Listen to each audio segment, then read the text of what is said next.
In terms of the actual AI features within platforms, I just say red flag. I don't trust them. I think they are too new to lean into and trust at this point. Anytime I've tried them or tested them, I don't like the way the ads show up in platform.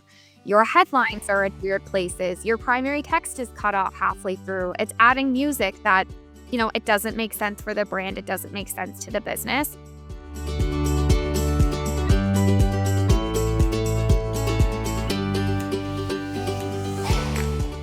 Well, welcome to another episode of the Leadership Cafe podcast. I'm so excited today to have Emma here with me. She works with our agency. She's from Mira Media. And you're in store for a great conversation helping small and solo teams understand a bit more about ads.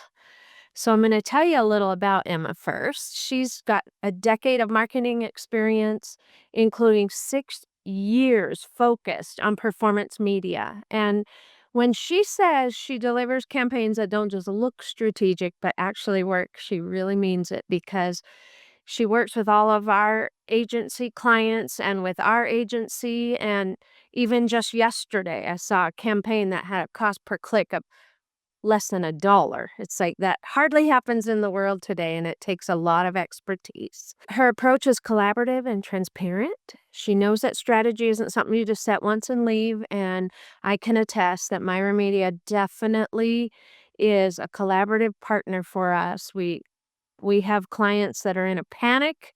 We can send a note and they can come back with a calm and measured explanation and next steps. And I really appreciate that about Emma, her team, Myra Media, and that they really deliver insights and strategies that fuel growth for companies. So, without further ado, welcome, Emma. I'm glad to have you.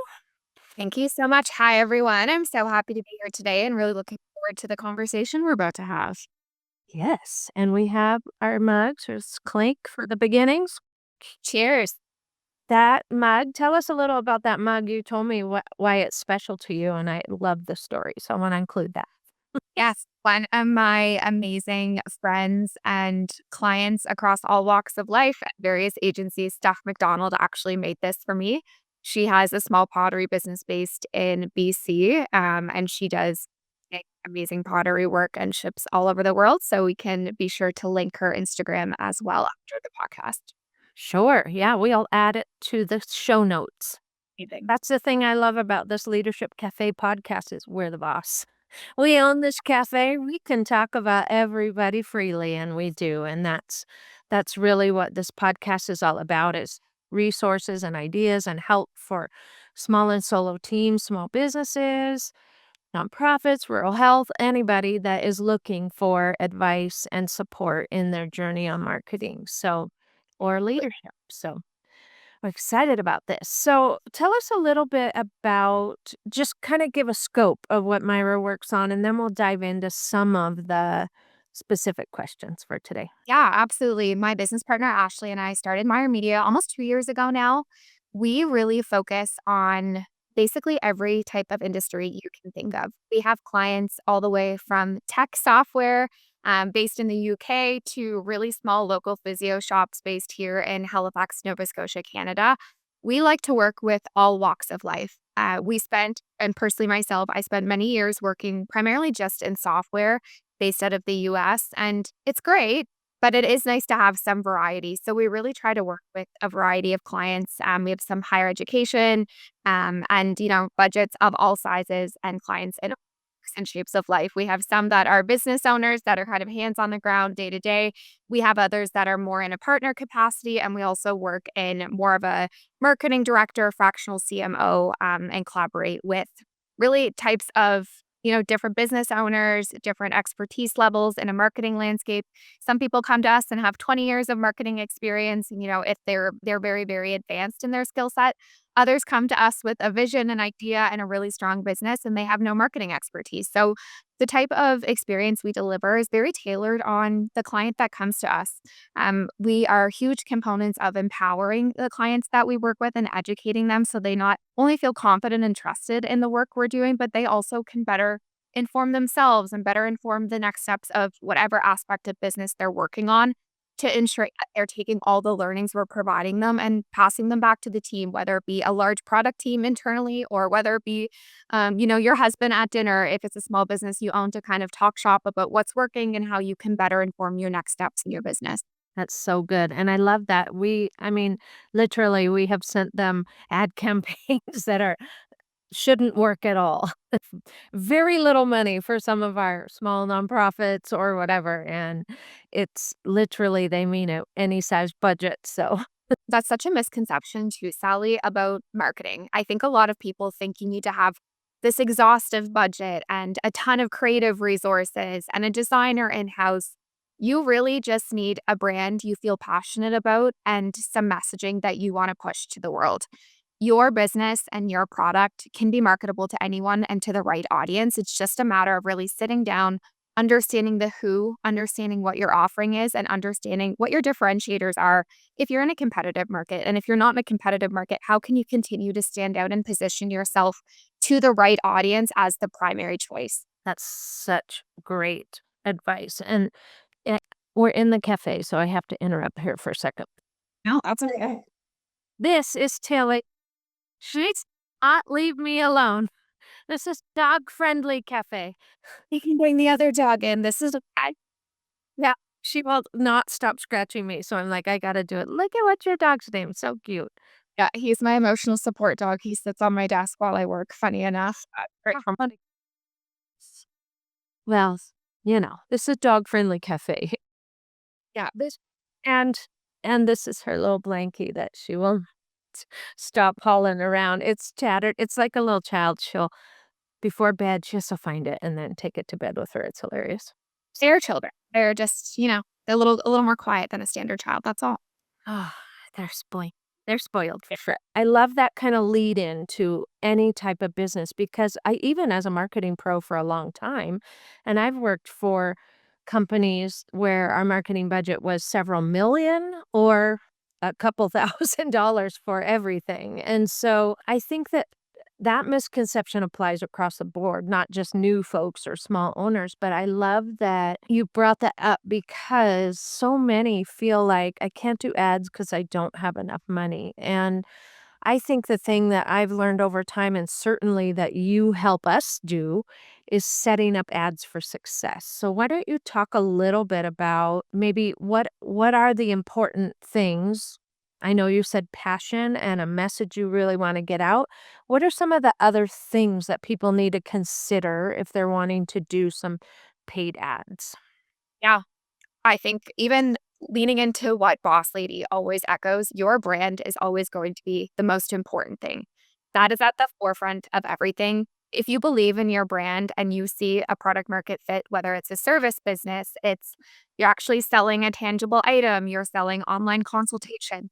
If you believe in your brand and you put your best brand or best foot forward, you will reach the right people. How I always like to start working with a new client from scratch, if they have no experience or they have some little experience, is how do you want your brand to look online? Marketing is kind of like a vanity brick and mortar shop. It is what people sometimes it's for the first time, sometimes they maybe already have some existing brand recognition and they know who you are. But for the most part, if you're starting from scratch, I always like to think of, okay, do we have our brand messaging down?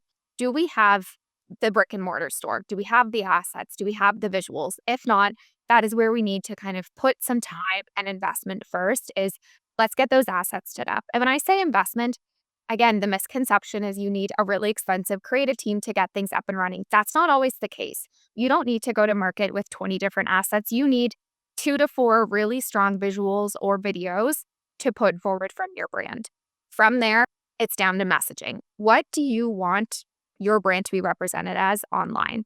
What type of tone, what type of pain point do you want to speak to?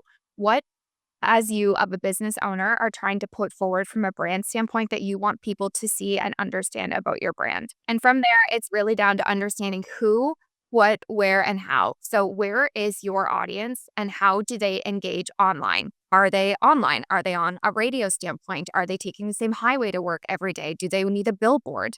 Is it more in an influencer aspect? Do you need to get some people from your community involved? So, really understanding who the audience is and how they're digesting information or advertising online. From there, it's executing on the ad. So, I think audiences are one of the most important part of any strategy. Unfortunately, platforms now, Google, Meta, LinkedIn, TikTok, Pinterest, all of them, they're businesses. They are built to spend your money. And I think the common misconception is that you can set up a campaign or you can really easily boost a campaign and kind of leave it, put some budget aside, and that is how it should be and that is good to go. Platforms make it seem easy on purpose. They want people to think that they can really easily set up a smart campaign or an AI generated campaign and the platform has their best interest in mind. That is not the circumstance. You need to strategically, very, very intentionally set up your audiences that really do a clean, thorough review of all of your settings. Everything we go to market is QA'd at least twice because it is so easy now with all of the features and AI enhancements. Meta, we see you to go to market with something that is, not picture perfect and it's not exactly how you want to be represented. So, doing a really thorough QA and launching from there. Another misconception in the marketing space is once it's set up, you're good to go. That is so far from the truth.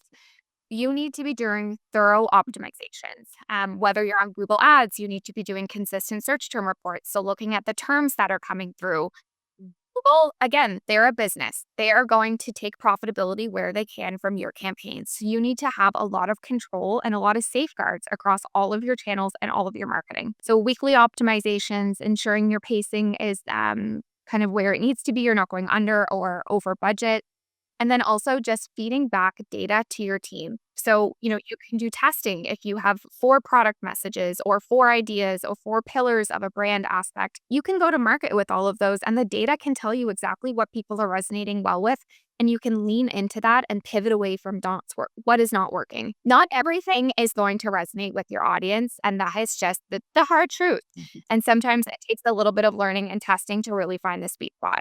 That's so good. I love a lot of what you just said there because there is a temptation. I want to touch on the AI generated ads because there is such, I mean, I probably get a dozen pitches a day Yep. of, oh, just put in your prompt, let AI build all the ads for you and it will put them out there automatically and done.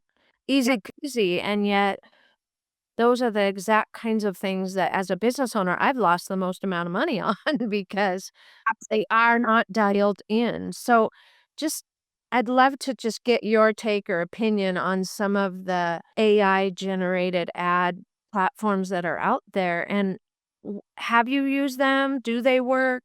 Who could they work for? Or because small teams, would be like, oh, hey, it make me more productive. But what kind of guardrails or input would you have to a small business owner looking at those kinds of tools? And that's exactly what it is. Like, it's a tool.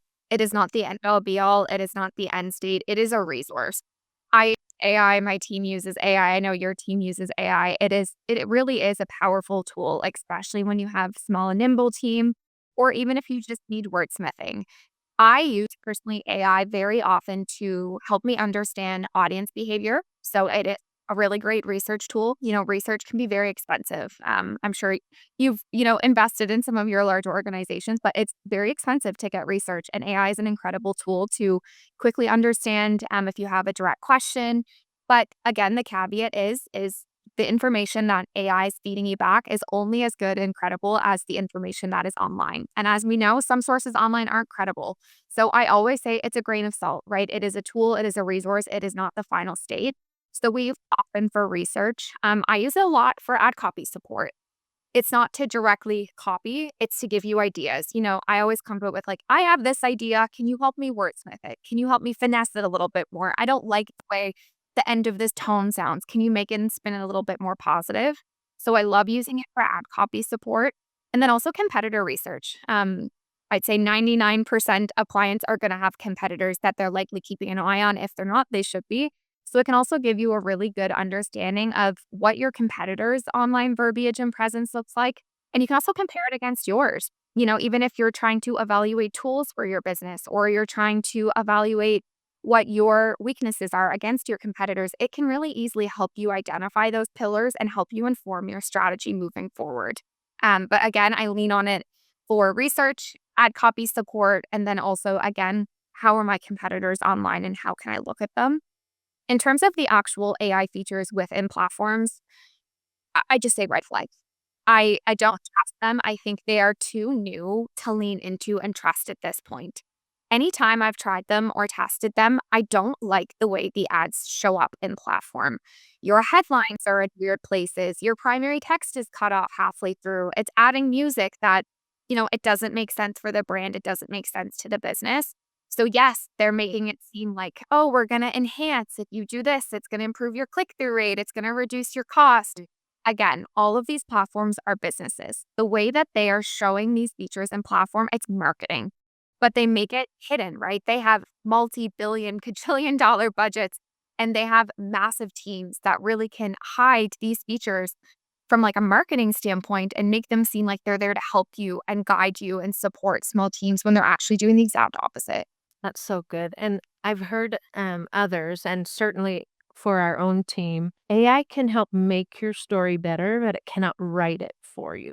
And that's the thing, the biggest red flag we run into with folks who are interested is they want AI to write the story for them, but it doesn't know your brand or your voice or your audience or your geography or any your mission and purpose. So that's an excellent red flag. I appreciate that feedback. We have a episode coming up from a gal who does all AI and talking about responsible, making sure it's ethical. There's known bias in AI. So depending on who you're trying to reach, you might be getting a message that's really wrong as well. And so she's going to talk all about those guardrails. So I'm pretty excited about that combo. But um, Yeah. okay, so back to ads.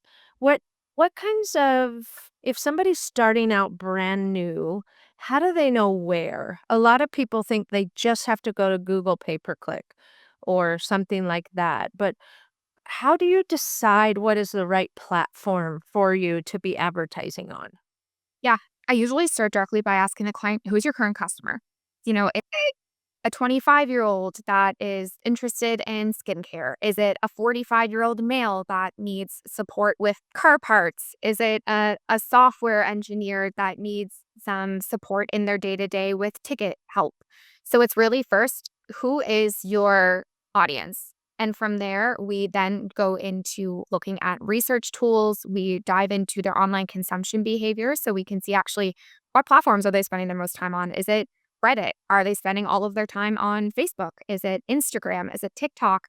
Is Google really going to be the best option? So we sit down and we look at where they're spending their online behavior.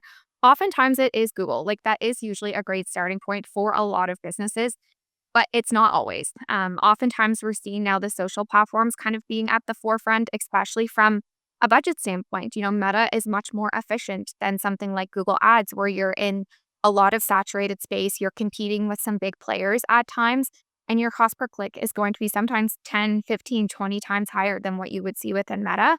So understanding where your online consumer actually is day to day. And then from there, building the strategy around it. So, do we know that our audience is male 45 and they're typically on Meta?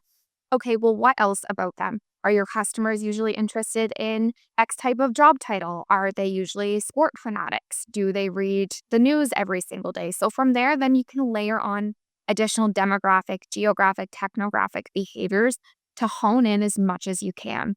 The more you can tailor the audience, the better you can get performance. And again, we are huge components of testing, as is your team. We do a lot of testing together. But what you go to market with, the first launch is probably going to look very different from what it is 6 months down the road. So every great marketing team is going to have testing structures in place. If your marketing team is not doing testing, or if you're a business owner and you're not doing testing, you're not learning and you're not advancing your marketing footprint in the world. So always have testing at the forefront or in the back of your mind. It's not additional budget, it's not extra money at times. It's just, I have three types of products. I have three types of brand messages. I have three different tones I want to see what attract. I have three brand colors. I want to know what resonates best. There's different call to actions I can use. What's hitting the mark? What's getting people to site? Where are they spending their time? So it's really testing, understanding who and understanding where. That's so good, and I know we work on that with you with some of our client accounts, and sometimes we're surprised at what worked and which ones didn't because we made an assumption, and the ones that we were like, "Yep, this is it," were not the ones. Yeah. So when you're testing, do you test, like, one element at a time? So, like, same message, call to action, 3 different colors, or can you change a whole bunch of factors all at once? Yeah, it's really depending on the client budget. You always want to have a control and a variable. If you have a larger budget, you can go to market with a couple tests at a time, but you always need to have that foundation of control and variables. So if you have, on example, if you're launching a new product and you are not sure what your main value prop wants to be, you can have the shot of the product, you can have the same primary text explaining what the product is, and then your headline will be different across the four different ads. In platform, there's tools and options that you can set those ads to rotate evenly. Essentially, what that means is each ad is going to have the same chance to perform in platform. So at the end of a 2 or 3 week or 4 week test, you will have a very clear winner from an engagement standpoint and an efficiency standpoint of, okay, that's the direction that people are resonating with. I'm going to lean into that and I'm going to go away from the bottom performers. That's great. That's so good. And I one of the things that we see with folks who are newish to advertising is they want to spend $500 total end to end and expect it to have moved heaven and earth for them. How do you speak to that, or what kind of advice would you have for teams on how do you know when it's working? What kind of time frames are realistic? I feel like in paid ads, particularly when budget is a concern, people are super unrealistic that it's going to bring them 900 new customers in the first week or it's free, those kinds of marketing tactics of a lot of those AI companies. What kind of advice do you have for folks who are looking into this as something for their business? Or maybe they've been doing it and they don't know. How do they know it's working? What numbers matter? What should they know about ads? I always like to, with initial clients or initial strategies we're building, is what are your KPIs? So, what is the one factor you care about? Is it phone calls to book a service? Is it you're actually selling a product and it's off the shelf? Is it you're booking a demo? So, someone wanting to have a conversation, speak with your sales team. So, identifying what your KPI is. It also can be just brand awareness. Sometimes clients just want eyeballs on their product and they don't actually have an action they want them to take. So, setting that at the forefront. That always needs to be the initial conversation because your strategy is developed from there. There's different objectives and settings across all of the platforms that can also help you reach that goal quicker. So that is something that every client needs to have at the forefront before any campaign. 3 months is always the sweet spot in which we like to say you have to, if you're going to invest in marketing, wait until you feel comfortable to have it in market for 3 months without seeing initial return in the first day because you need to get, again, back to the testing. You need to get the campaigns up. You need to see what's working. You need to optimize from there. You need to pass the data back to the platforms. We, as a team, always collaboratively work on proper conversion tracking. That can be installed basically across any client, any industry, and any website.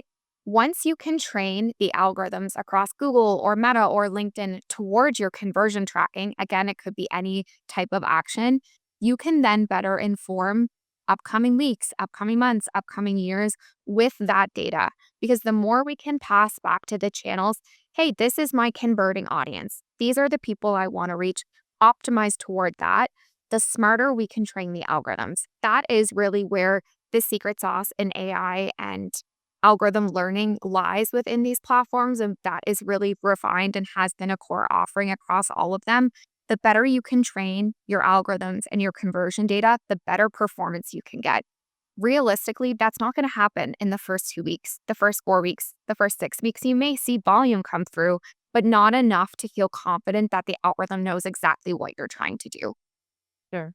That's so good. And that's good for me to hear too, because we run ads and we have some clients that wanna change the entire ad every month, Yeah. and that feels like it's just restarting every month. You're just kinda starting to get a little momentum, and we're like, "Oh, whoops, we're changing to a different line." So it's really smart advice to be patient. You gotta be in it. for the long. Yeah. Marketing is not a short-term goal, right? It is you are taking your brand and you are pushing it into the world for long-term development. And it's not a quick turnaround. Sure, you can do if you have a weekend sale and you want a big push and that is it. That is an option, but that is not going to build you a customer base over a long term. That is going to see short-term results, short-term gain, and then it's likely going to slow down pretty substantially after that. So go to market intentionally and give it time. Nothing good is done in the same day or the same week. It takes time to learn, but the more patient you are and with the right partners in place, they can help educate you along the way of this is what we're seeing, this is working really well, this is what we're doing, this is how we're moving forward. So you always also want to have a partner that you can have that open dialogue and communication with because you want to approach it from a partner standpoint. It's not agency versus marketing. It is, you are collaborative, you are in it together. So always find the right partner that makes the most sense for your business and work together to a common goal. That's so good. I love that. And I think that's part of what it's certainly an ethos we try to have in our agency. It's something I love about working with you and Ashley is that unfortunately a lot of self-serving consultants out there that are in it for them. And we often have told folks if like we had a new client come to us that said, "Oh yeah," I said, "Can I see some of your old reports?" Because they were switching to us from a different agency helper, and they're like, "We've never gotten a report." I'm like, "What?" Yeah. Okay, you need to fire them. If you're the client, you need to get what you need and be able to have transparency and visibility into what's working and what's not working, and I know you certainly do that. We try to do that with our clients where we are giving regular touch point. Hey, this is what's in market. Here's how it's performing. These are the adjustments we're going to make. It's not all just, hey, we nailed it every time. Sometimes it's part of that learning curve. So I appreciate that.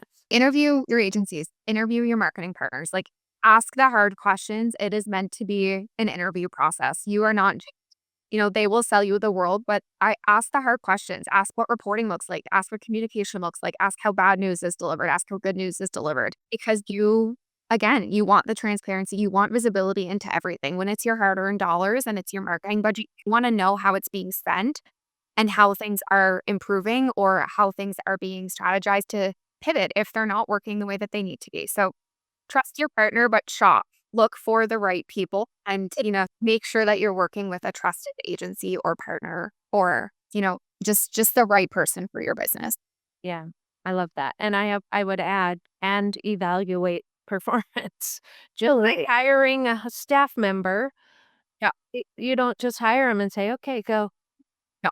And I've seen a lot of small business owners, kind of smaller teams, just delegate that out to a partner and they don't understand it, they don't have visibility, they aren't engaged in it, and I think that that's a real concern. For me as an agency owner, I want to be engaged with the client. We check in. How's it going? Are you getting calls? Are there any weird calls coming in? Are there people asking for services you don't get? I mean, that's all part of the refining is that kind of engagement as well. And also as a marketer, you have to be able to speak to what you're investing in and be able to represent that internally in your business. And so we talk a lot about you own the story of your marketing efforts inside the organization, so they need to understand. And I love their reports are really great if you're thinking about Myra. It's so impressive. And with what kind of trends are you seeing or just kind of maybe a hot take you want to throw out there for folks and just for fun because we hear this all the time. I googled myself and I'm not seeing my ads.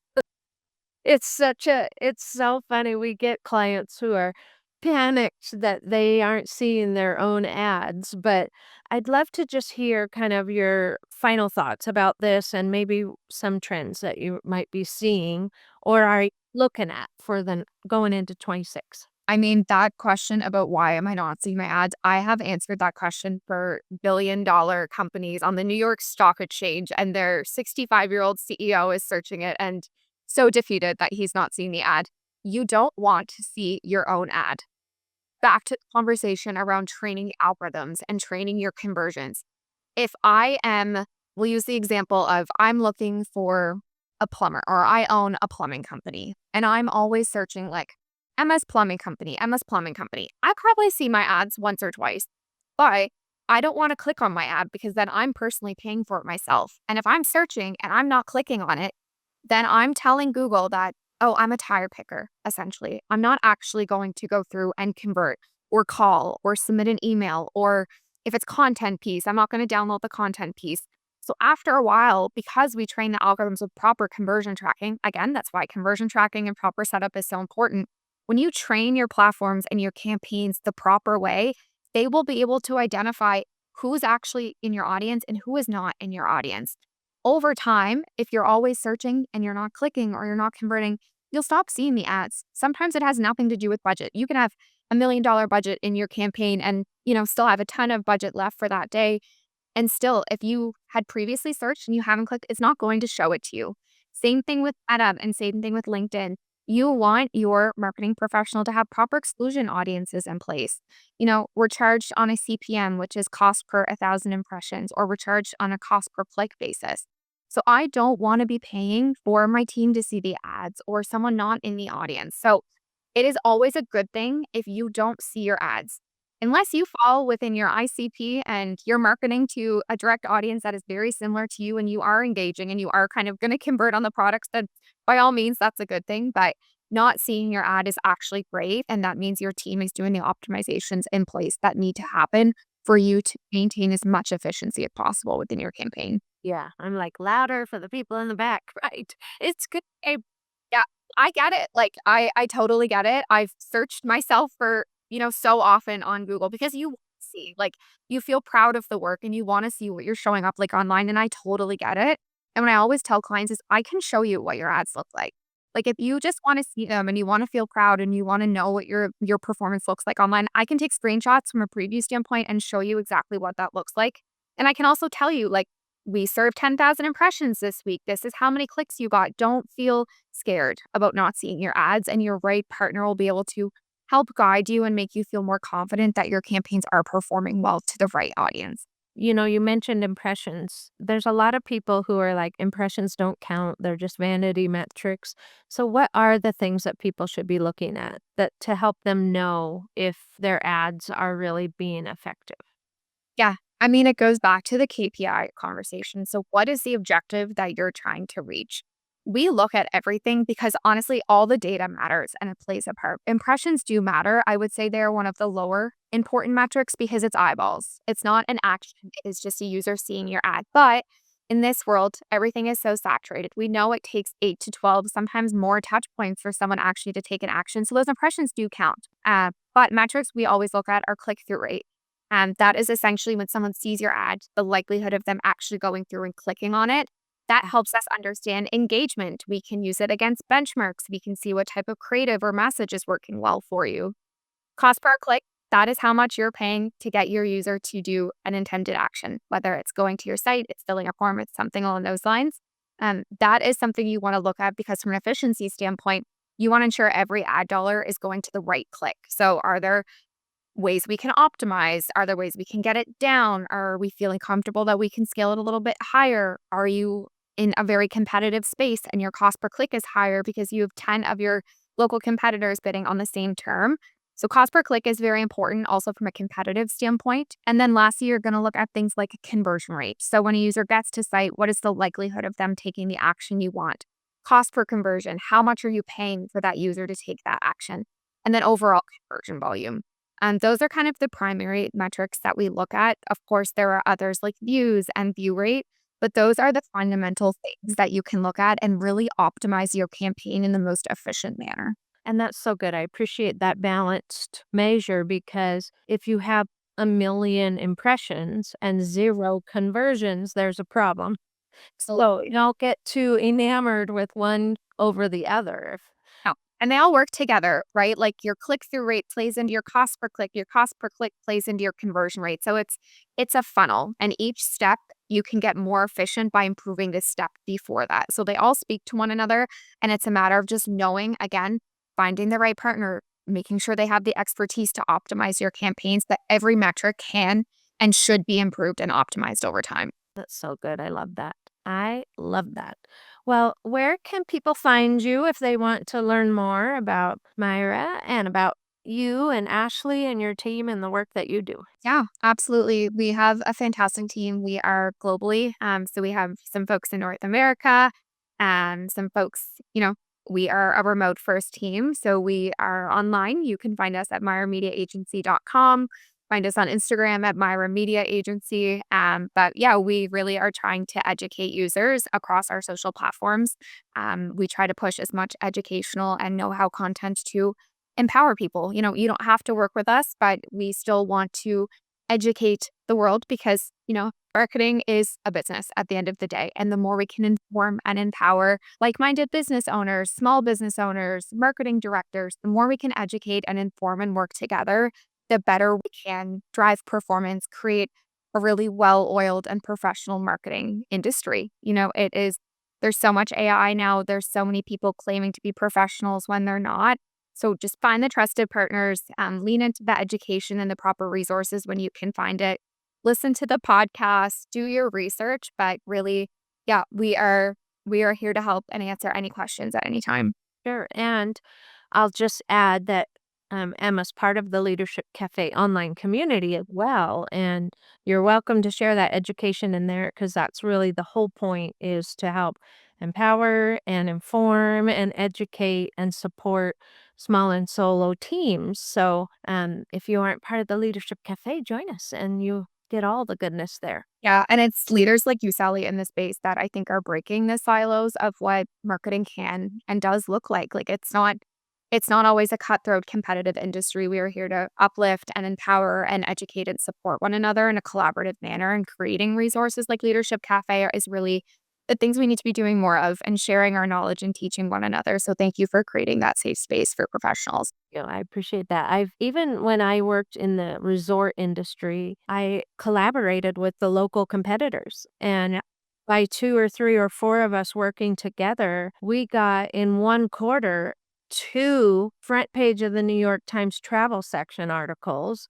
We got USA Today twice and a Wall Street Journal article because the four of us worked together for free PR. And I have never and honestly, frankly, I believe that people today are kind of over the cutthroat win at all cost.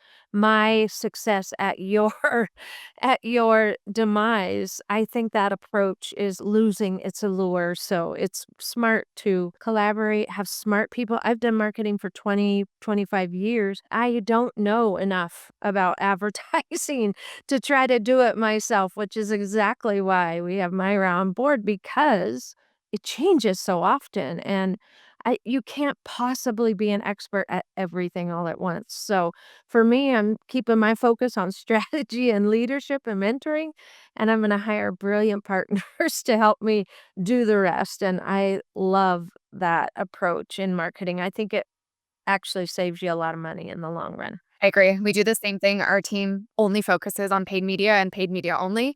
And everything else we outsource to amazing partners, and we collaborate and we find the right people. If someone is claiming to be the end all be all and can do absolutely everything, evaluate that. Maybe they can, but in most circumstances, it's very difficult to be a master at every single craft. And that's exactly what marketing is. You're a master at X craft. So it's find the right people. But to your point, Sally, there's room for us to all win. It is a competitive space, but use it to your advantage. Learn from your competitors, collaborate with your competitors. You're all going to have different audiences, and you're all going to find the right people that you want to work with or buy from you or have as clientele. So there's room for everybody. I love that. We'll end on that thought of a rising tide floats all boats. We love that. Always. Emma, thank you so much for being here. I really appreciate your time and your wisdom and expertise. I mean it. Feel free to drop into Leadership Cafe and share what you're seeing or ask questions or answer questions, whatever. That's really what the community is all about. And we're glad that you joined us here for the Leadership Cafe podcast. I hope that this was insightful. If you have any questions, reach out to Emma. Her links are in the show notes, and we'll be happy to get you in touch. So thank you and have an awesome day. We're going to cheers with my empty coffee mug. Here. I need some more.